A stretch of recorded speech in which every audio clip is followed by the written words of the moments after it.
आज मैं आपके साथ आपके ही बच्चों के संबंध में एक ऐसा टॉपिक शेयर करने जा रहा हूं जिस पर ना केवल आपको बल्कि जो पेरेंट्स सुन रहे हैं और जो बच्चे सुन रहे हैं जिनसे संबंधित यह वीडियो मैं अपलोड कर रहा हूं, उन सब को सोचने पर मजबूर होगा, सेल्फ एनालिसिस करना पड़ेगा कि कहां तक जो मैं बात बताने जा रहा हूं वह सही है या नहीं।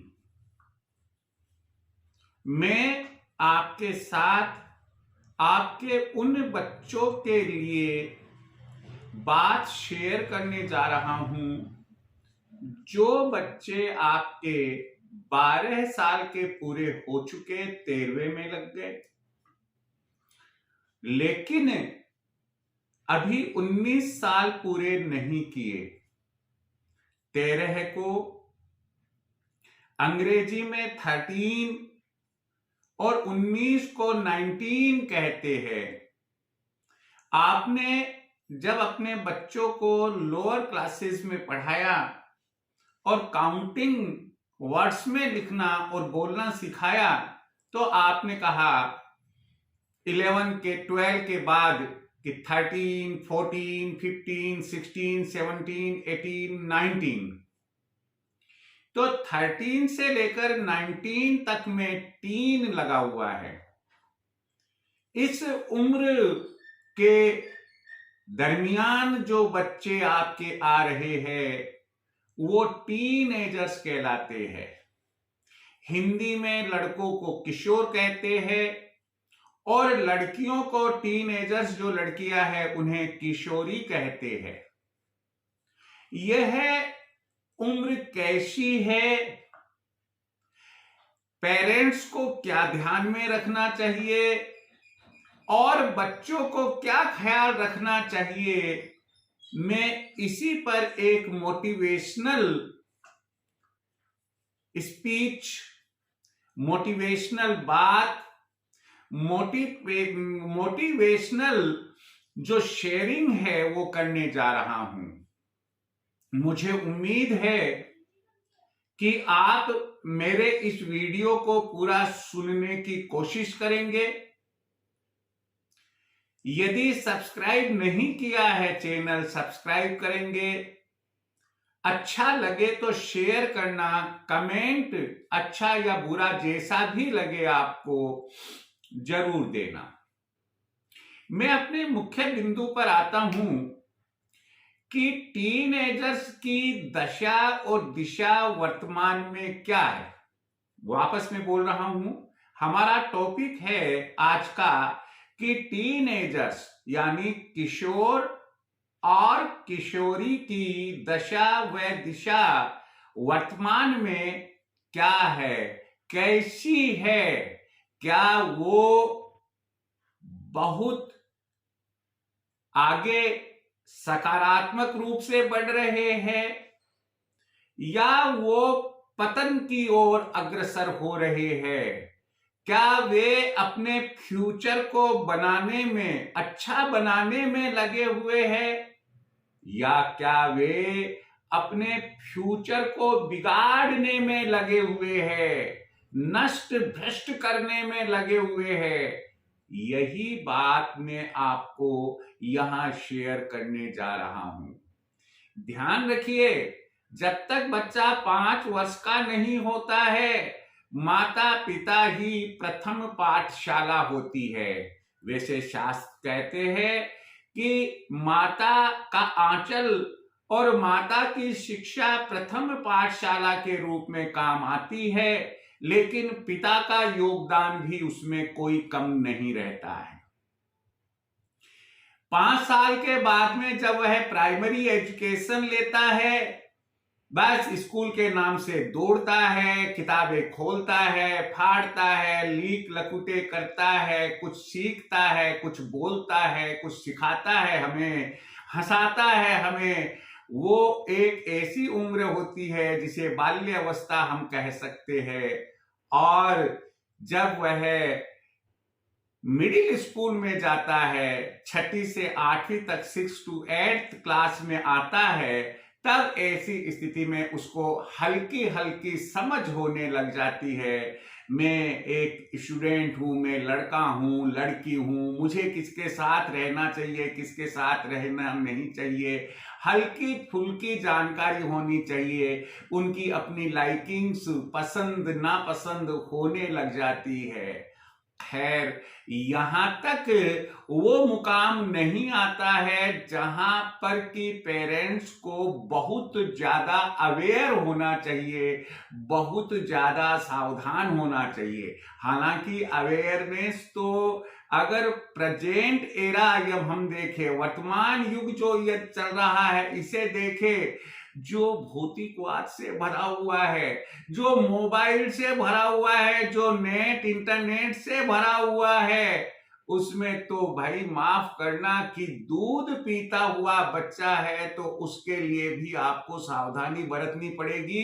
क्योंकि वैज्ञानिकों का, डॉक्टर्स का यह कहना है कि 6 से 12 साल के बीच में की उम्र में निश्चित रूप से आंखों का चश्मा लग जाएगा, मेमोरी लॉस्ट की डिजीज उसे परमानेंट हो सकती है, भूलने का स्वभाव उसका हो सकता है और स्वास्थ्य जवाब दे सकता है। ये तो एक क्राइटेरिया हमने एक मोबाइल युग का लिया है।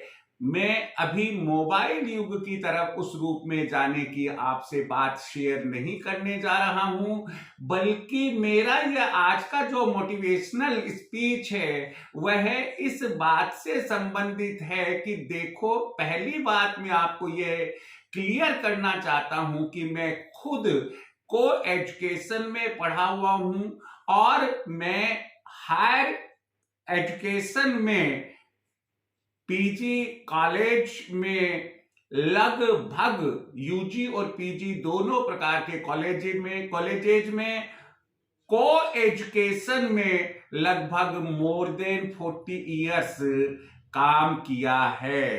तो अब आप यह देख लीजिएगा कि उनकी क्या एक्शन रिएक्शन स्टूडेंट्स की होती है जब वे हायर एजुकेशन लेते हैं। हम अभी थोड़ी देर पहले मिडिल स्कूल में थे। मिडिल क्लास यानी कि 8वीं क्लास पास होने के बाद में वो 9वीं क्लास में आता है। और यदि आप देखेंगे कि हमारी भारतीय परंपरा है कि जब बच्चा कान ऐसे पकड़ ले तो उसे पाठशाला में, स्कूल में दाखिला दिलवा देना चाहिए, क्योंकि वो 5 वर्ष का हो चुका है। 5 और 8 13, तो जैसे ही वो 8वीं पास करता है तो वो, इसका मतलब टीन एज उसकी शुरू हो चुकी है। अब ये जो टीन एज है, अब ये क्या बतलाती है? 1960s में, 70s में तो कुछ इलाके हमारे ऐसे थे कि इस एज में आकर स्कूल में ही फैकल्टी सिलेक्ट करनी होती थी। Arts faculty, science faculty, commerce faculty, आखिर आप किस में रुचि रखते हैं। लेकिन आज तो +2 स्कीम चल रही है, इसलिए 11th में आकर फैकल्टी का सिलेक्शन होता है। लेकिन फैकल्टी कभी भी सिलेक्ट हो, बच्चा तो बच्चा ही है। वो तो 8th पास करी, वो टीन एज उसकी शुरू हो गई और टीन एज आते ही अब आप देखिएगा, बच्चा आपका मासूम है, बच्चा आपका निर्मल है, बच्चे की काया निर्मल है, बच्चे का मन एकदम साफ है, निर्मल है, गंगा जल की जैसे है। मस्तिष्क में किसी भी प्रकार की कोई खुराफात नहीं है और तो और माँ बाप के और बड़े बुढ़ों के, दादा दादी, ताया ताई, चाचा चाची, इन सब के परिवार के पूरे अच्छे संस्कार उसमें कूट कूट कर भरे हुए हैं। इस वक्त वह बच्चा कुम्हार के यहाँ जो चाक चलता है, उस चाक पर चढ़ा हुआ एक अच्छा खासा मिट्टी का एक टुकड़ा है, गीली मिट्टी का टुकड़ा है। चाक चल रहा है, कुम्हार के हाथ चल रहे हैं और वह कुम्हार उससे बर्तन बनाने जा रहा है। अब आप यह सोचिएगा कि आपका बच्चा उस मिट्टी की भांति जो चाक पर चढ़ी हुई है और उससे आप कैसा बर्तन बनाना चाहते हैं? दीपक, सुराही, मटकी या और कोई चीज बनाना चाहते हैं? दूसरी बात, क्या आप उसे अच्छी क्वालिटी में बेस्ट प्रोडक्ट के रूप में डिफेक्टिव लेस, यानी कि जिसमें कोई भी डिफेक्ट नहीं हो, ऐसा बनाना चाहते हैं? या सावधानी हटी दुर्घटना घटी? थोड़ा सा हाथ यदि इधर उधर हो गया चाक चलते हुए बर्तन पर, तो वह आड़ा टेढ़ा बांका कुछ भी हो सकता है। तो आप यह सोचिए कि उस कुम्हार के लिए कौन सा बर्तन बढ़िया रहेगा, जिसमें वह कॉन्सेंट्रेट रहता है, जिसमें वह सावधान रहता है कि कोई मिट्टी का कण ना रह गया हो, और चाक चलते वक्त बर्तन बनना शुरू होने से लेकर फिनिशिंग स्टेज तक वह पूरा ध्यान रखता है, फिर धागे से उसे काट कर उसे बड़े हल्के से रखता है, तब तक वह ध्यान रखता है उसकी क्वालिटी का। और यदि मान लो थोड़ा सा ध्यान चूक गया, वो बीड़ी पीने लग गया, वो पानी पीने लग गया, वो चाय पीने लग गया, या हाथ धूज गया, कप कप गया, किसी से बात करने लग गया, ध्यान हट गया, मालूम पड़ा कि वो सुराही, वो मटका या वो फ्लावर पॉट ऊपर से मुंह से बांका टेढ़ा हो गया है, नीचे काटते वक्त उसका जो बेस है वह खराब हो गया है, डिस्टर्ब हो गया है। हम ये कहते हैं कि वह कैसा बर्तन हो गया? वह एक डिफेक्टिव पीस हो गया है। यही स्थिति टीन एजर्स की होती है कि टीन एजर्स को आप 13 ईयर से लेकर 19 ईयर्स तक, यानी कि जिस समय उनकी किशोरावस्था चल रही है, उस समय तक आप उनका कैसा कैसा ध्यान रखेंगे?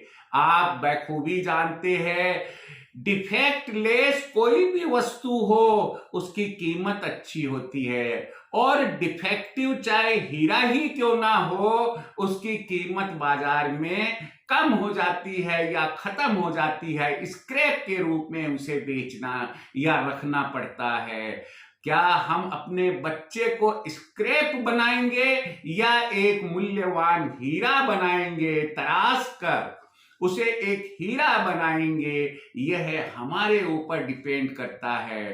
टीन एजर्स की एक ऐसी उम्र होती है, टीन एजर्स वो बच्चे होते हैं जिनको एक संगी साथी की जरूरत होती है, और वो संगी साथी वो या तो ढूंढते अपने स्कूल में, तब वो स्कूल में 9th 10th 11th 12th 17 साल के हो चुके होते हैं जिस समय वो 12th पास होते हैं, और 18वां लग जाता है जब वो कॉलेज में एडमिशन लेते हैं। 2 साल कॉलेज के रहते हैं, 4 साल सेकेंडरी और सीनियर सेकेंडरी के उसके पास में है। आप सोचिएगा यहाँ पर कि ऐसी स्थिति में अब वो बच्चा क्या करेगा? वह उस दोराहे पर खड़ा है जहां पर वह बन सकता है या बिगड़ सकता है। यहां मैं आपको यह बताना पसंद करूंगा कि आज का जो दौर चल रहा है, आज का दौर बड़ा ही बेकार, बहुत ही खराब, इतना खराब कि हम जैसों को चलते वक्त आंखें मूंदने की और कान बंद करने की आवश्यकता महसूस होती है। कपड़ों का पहनावा इतना हल्का हो गया है कि हम ये कह ही नहीं सकते कि वो इंडियन कल्चर में किसी जॉइंट फैमिली में रहने वाला लड़का या लड़की है। बालों की स्टाइल इस कदर बिगड़ चुकी है कि जिसकी कोई सीमा नहीं है। और जो ये प्लास्टिक का टुकड़ा जिसे हम मोबाइल कहते हैं, स्कार्फ लगाकर या तो उसमें चला जाता है या ईयरबड्स आती है जो कान में लग जाती है और अपनी बात चलती रहती है।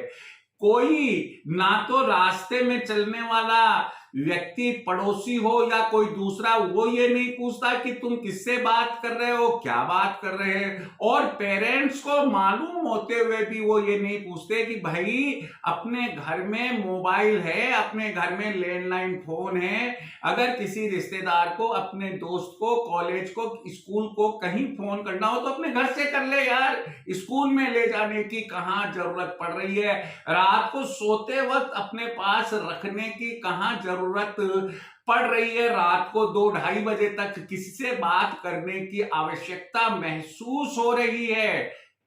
माफ कीजिएगा कि आज ऐसी स्थिति आ गई कि स्कूल में टीचर्स भय खाने लगे। टेरर किससे? उन बच्चों से जो अभी 13 साल की उम्र में कदम रखा है। और कॉलेज में लेक्चरर्स, प्रोफेसर्स भी टेरर में आ गए। क्यों? कि कहीं ऐसा ना हो कि कोई पलटवार हो और पूरी क्लास के सामने, पूरी स्कूल या कॉलेज के सामने वो टीचर या लेक्चरर बदनाम हो जाए। बदनामी कैसे होगी ये आप और मैं दोनों ही नहीं समझ सकते हैं। आप कहेंगे कि मैं केवल एक पहलू ले रहा हूं, सिक्के का दूसरा पहलू देखिएगा।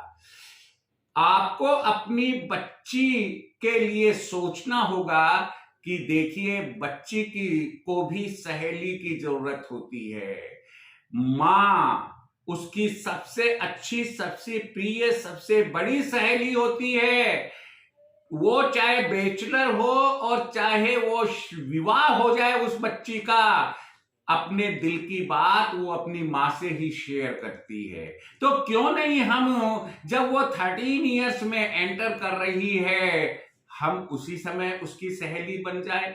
और जैसे मित्र, फ्रेंड्स अपने एक दूसरे के विचारों को शेयर करते हैं, हम वैसे अपनी बेटी के साथ अपने विचारों को शेयर करें। बेटा आज कैसी स्कूल रही, कौन कौन से टीचर्स आए थे, कहाँ बैठे थे, कैंटीन पर गए थे कि नहीं, आप पेवेलियन पर भी गए थे क्या, आप स्पोर्ट्स क्लब में भी गए थे क्या, एनएसएस में क्या हुआ, एनसीसी में क्या हुआ, आदि आदि विभिन्न प्रकार की बातें। तब वो निश्चित रूप से आपको खुलकर बात कहेगी और वो बताएगी कि अगर उसको जाते वक्त कोई परेशानी हुई किसी लड़के से या किसी समाज के किसी व्यक्ति से, आपको बताएगी। बस में या स्कूटर से कोई परेशानी हुई तो वो आपको बताएगी। क्लास में या स्कूल में किसी टीचर या प्रिंसिपल से, हेडमास्टर से कोई बात हुई तो वो आपको बताएगी। और आपको वो सारी बात उगल देगी। अगर उसने गलती भी करी है तो भी बता देगी, यार मम्मा देखो आज का टाइम ऐसा ही है, अब क्या करे यार मम्मा, आपके जमाने में फोन नहीं था, मेरे जमाने में फोन है, अब मैं क्या कर सकती हूँ। सब लड़कियों के फ्रेंड्स होते हैं तो सब ने प्रेशर डाला और मेरे से ऐसे नंबर लिए और मेरे भी फ्रेंड बन गए। आप उन्हें समझाएंगे, क्या समझाएंगे कि लड़की एक कांच का पोट है, कांच का बर्तन है, जिस पर अगर कंकर मारा जाए तो वो क्रैक हो जाता है और क्रैक होने के बाद में जुड़ता नहीं है।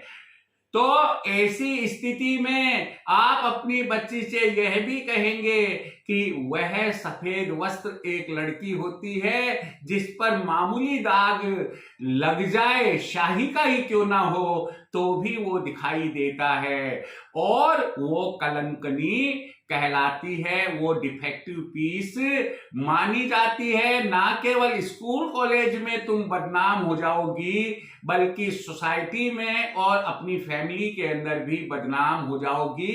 तुम्हारा कैरियर चौपट हो जाएगा और तुम डॉक्टर, इंजीनियर या जो भी बनना चाह रही हो, सिविल सर्विसेज में जाना चाहती हो, वो कदापि आप तैयार नहीं हो पाओगी और आपको वो प्रोफेशन भी नहीं मिलेगा, आपको वो सर्विस भी नहीं मिल पाएगी।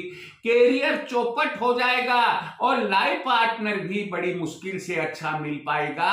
बेटा, यह तो ऐसी ही उम्र होती है। आप उन्हें समझाएंगे कि बेटा इसमें हार्मोन्स बदलते हैं, तुम्हारे स्वभाव में चिड़चिड़ापन भी आ सकता है, तुम किसी दूसरे के प्रति अट्रैक्ट भी हो सकती हो, दूसरा तुम्हारे प्रति अट्रैक्ट हो सकता है। यह नेचर का एक नियम है, लेकिन नेचर यह भी तो कहती है कि मैंने तुम्हें बुद्धि और विवेक भी दिया है।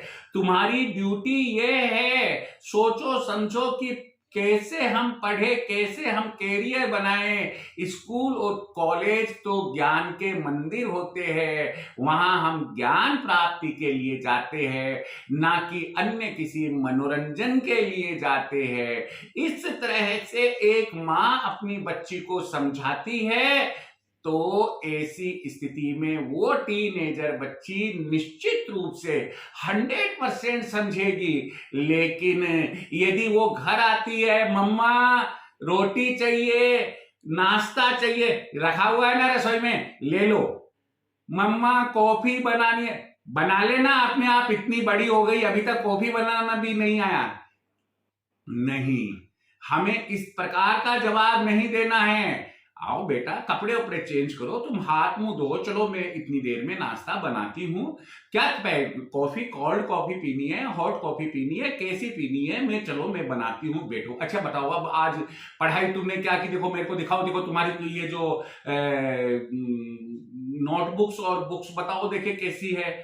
आप उनसे एक मित्रवत बात करेंगे और बातों बातों में आपने उनकी कॉपी भी चेक कर ली, कोई उल्टा सुल्टा तो नहीं लिखा हुआ, कॉपी के अंदर कोई कागज, किताब में कोई कागज तो जिसे हम लेटर, लव लेटर बोलते हैं, कोई कागज तो अन्यथा वाला नहीं मिल रहा है उसमें, और उसके पर्स को भी चेक करते हैं ताकि आपको ये मालूम पड़ जाए कि कहीं ऐसा तो नहीं है कि आपने तो दिलवाया एक फोन लेकिन उसके पास में 2 फोन है, एक जो आपकी जानकारी में है और एक जो उसके पर्सनल यूज में आता है, आपकी जानकारी में नहीं है। वो बेहद खतरनाक हथियार होता है जो आपकी जानकारी में नहीं होता है, और आप यदि दोस्त बनकर रहते हैं तो वो आपको सब बातें बता देगी, और यदि गलती से दूसरा फोन भी आपको नजर आ गया तो वो कहेगी कि यार मम्मा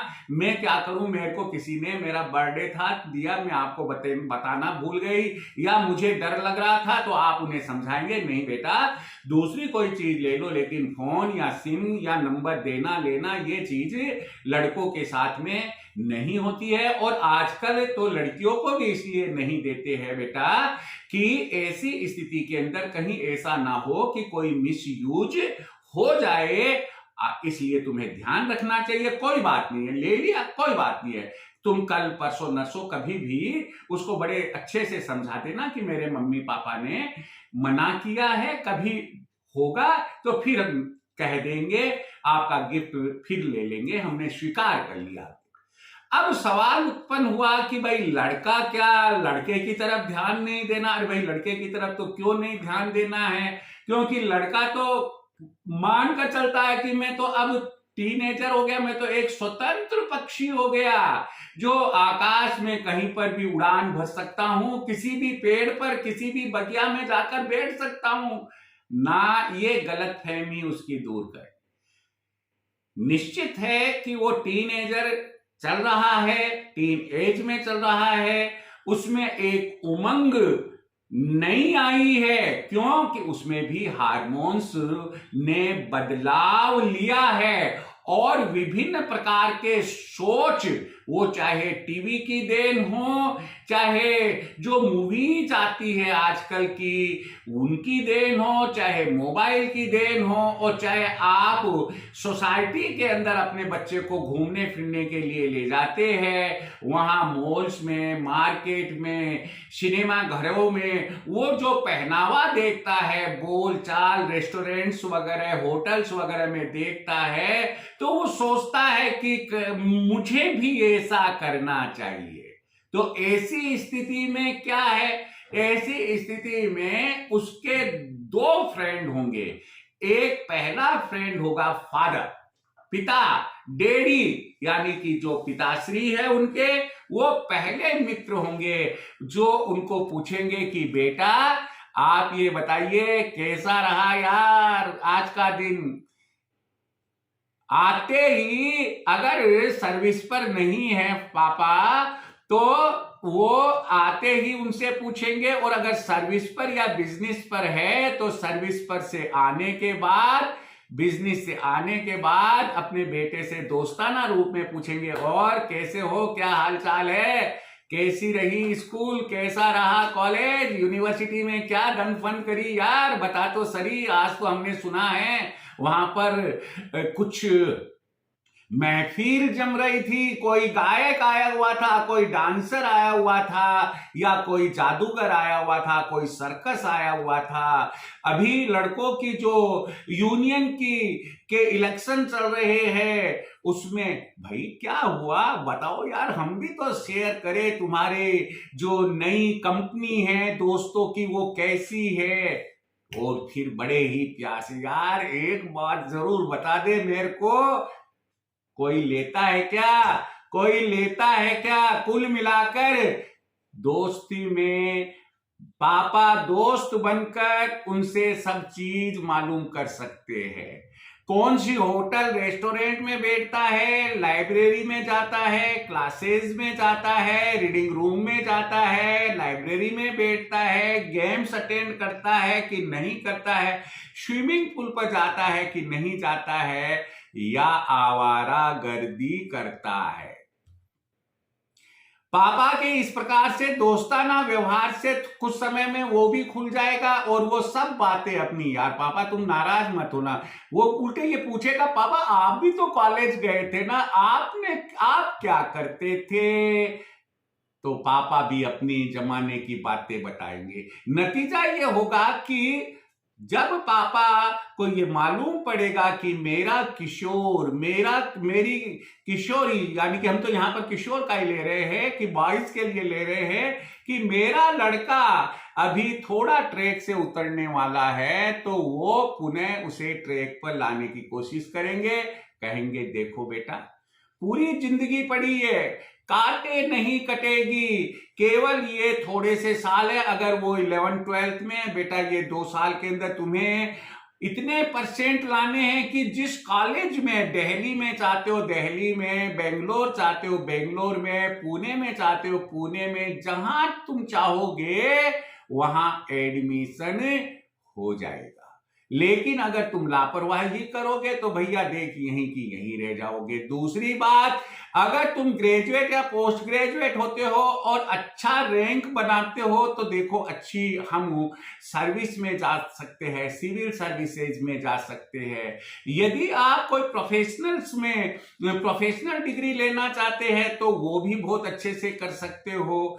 इस तरह से कैरियर ओरिएंटेड बातें उसके साथ करेंगे और उनका मनोबल बूस्ट करेंगे, उनका मनोबल बढ़ाएंगे, उनमें पॉजिटिविटी लाएंगे और कहेंगे यार टहलना घूमना फिरना है, जाया कर शाम को 2 घंटे, खूब गपशप मारा कर, खूब साइकिल चलाया कर, खूब घुमा कर, फुटबॉल खेल, वॉलीबॉल, बैडमिंटन खेल, टेबल टेनिस खेल, जो तेरी इच्छा हो खेल। लेकिन यार तू चाहे चोरी कर, चाहे डकैती डाल, चाहे मर्डर कर, लेकिन मुझे बता दिया कर ताकि मैं तुम्हें सही सलाह दे सकूं। तो वो सोचेगा यार मेरे पापा तो बहुत अच्छे हैं, ग्रेट है मेरे पापा, अब मैं इनको कुछ अच्छा बनकर ही दिखाऊंगा और दूसरे नंबर पर जो उनकी फ्रेंड रहती है वो माता श्री रहती है।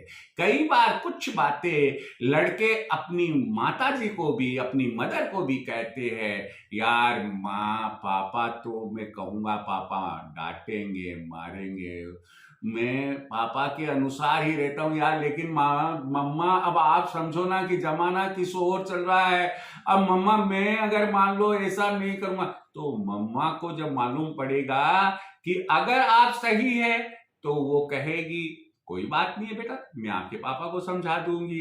लेकिन अगर उनको हल्का सा भी महसूस हुआ कि आप लाइन से उतरने वाले हैं और आपका कैरियर चौपट हो जाएगा, तो वो भी कहेगी नहीं बेटा कोई बात नहीं है, होती है भूल, बच्चों से होती है, तुमने भी भूल करी, अब रहा सवाल तेरे पापा के गुस्सा होने का, तो देखो बेटा ऐसा काम करेंगे तो वो गुस्सा होंगे ही होंगे।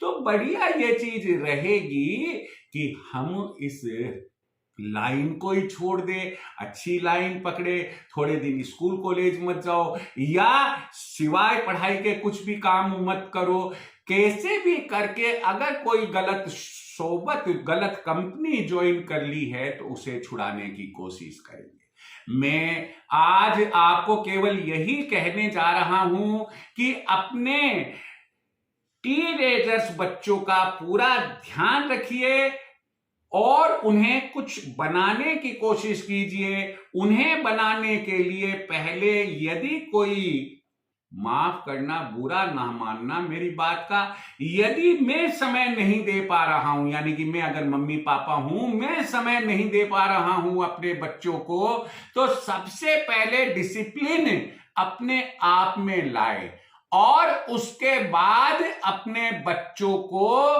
तहजीब, तमीज, डिसिप्लिन और कैरियर ओरिएंटेड बातें बताए। पहले आप स्वयं अपने आप के लिए पूछे कि मैं कितना मोबाइल से बन रहा हूं, बन रही हूं, या बिगड़ रहा हूं या बिगड़ रही हूं। मैं कितना समय अपने बच्चों को दे रही हूं।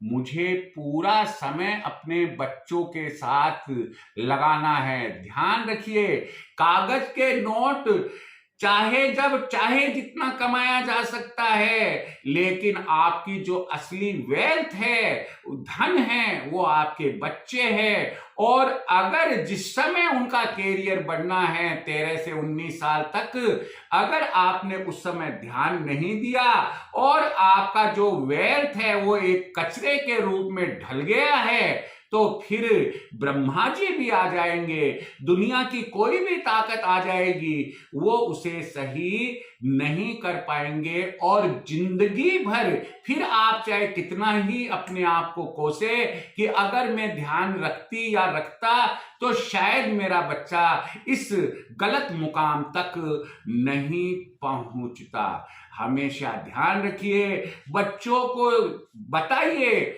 और कहिए कि health is lost, money is lost, nothing is lost. मैं शुरुआत गलत कर चुका था। Money is lost, nothing is lost, health is lost, something is lost, but character is lost, everything is lost. कहने का मतलब धन गया, कुछ भी नहीं गया, हेल्थ, स्वास्थ्य गया तो कुछ गया, लेकिन चरित्र ही चला गया तो फिर बचाई क्या है, सब कुछ ही चला गया है। इसलिए एक चरित्रवान आपका बच्चा बने, आपकी बच्ची बने, और आप जो सपने उनके लिए देख रहे हैं या देखे हैं, आपके सपनों को वे कुछ बनकर पूरा करे, यही ध्यान आप उनका रखें। परमात्मा आपकी और आपके बच्चों की मदद करे, एक पॉजिटिविटी आपके परिवार में आए। जय श्री कृष्ण।